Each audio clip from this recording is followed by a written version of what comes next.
The U.S. military will no longer allow trans people to join the armed forces and will stop gender-affirming care for existing service members. In a new memo filed by the Defense Secretary Pete Hegseth on Monday the 10th of February to the U.S. District Court in Washington, D.C., it said, "Effective immediately, all new accessions for individuals with a history of gender dysphoria are paused, and all unscheduled, scheduled, or planned medical procedures associated with affirming or facilitating a gender transition for service members are paused." This follows an executive order by President Donald Trump in January, which said that expressing a false gender identity divergent from an individual's sex cannot satisfy the rigorous standards necessary for military service. According to the Human Rights Campaign, there are an estimated 15,000 active duty transgender and non-binary personnel in the U.S. military. In a recent interview with CNN, Emily Schilling, a U.S. Navy commander and transgender woman, said, "All I want to do is keep serving.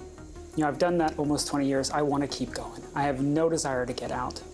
And the feedback that I've had from prior to transition to after is that it's made me actually a better leader, able to connect with my people more and in a more authentic way, because I can meet them wherever they are. When people get to know somebody who's transgender, we're able to kind of change the narrative. I think there's a lot of misconception of what it's like to live in my shoes or live in my boots, as it was. Martha Mason of the U.S. Army. I operate your nation's missile defense systems, but more importantly, my pronouns are she and her, and I am a woman of color. Hey, quit screaming. Lastly, if you care about our democracy, you will sign up right now. Inclusion across all groups in the military. Come back tomorrow morning for the first 10 minutes and then run away. I'm going to focus a little bit more today on my story and that of transgender service members and how and why that fits into the picture of why inclusion matters. Why does it matter to us as a military? Why is it not a negative that some people may believe it to be? And how do we as leaders use it to enhance mission accomplishment? But I want to start here. This was less than 2 years ago, 2 days after a 10-hour surgery that opened me up from here to here and washed out all my insides with chemotherapy after removing several organs. I think this boy's cheese slid off his cracker. That opened me up from here to here and washed out all my insides with chemotherapy after removing several organs. Are you off your fucking meds or something? I was terrified. This was, as I said, this was 2 days later, and I was still terrified. Not that I was going to die, which was certainly a consideration before the surgery. Are you crazy? But that I'd never put the uniform back on again. All of us come into the service knowing there will be a day we take the uniform off for the final time. We hope that it is on our terms.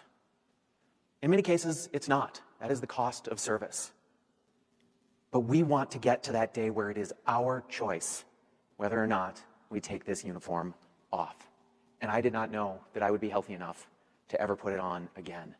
But there is a reason that I wanted to stay, that I wanted to be part of this military service. And I hope by the end of what we get through today, you'll realize exactly what that is. I hate a lot of people on this board for the reasons that led up to Banco Brown's death. There's a lot of performative people on this board who will say one thing in support of black people, homeless people, trans people, and then immediately stab you in the face, being racist, transphobic, anti-homeless. So I don't have any words prepared today. I just want you to feel our pain. I don't know if you can at this point based off your policy choices, but I have to pretend you have some form of empathy left. So I am going to spend the next minute screaming, because that is what is going on in here. That is what the trans genocide in this country, in this city, has brought me to.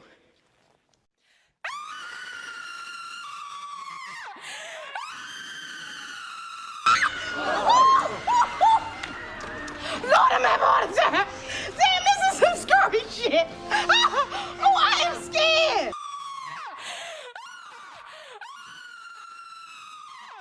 Imagine that. I hate this. I hate what you've done to us. I hate what you're doing to us. I hate you, Board of Supervisors. I hate you, London Breed. I hate you, Jenkins. Hold D.A. Jenkins accountable. words! Copyright disclaimer. Under Section 107 of the Copyright Act 1976, allowance is made for fair use for purposes such as criticism,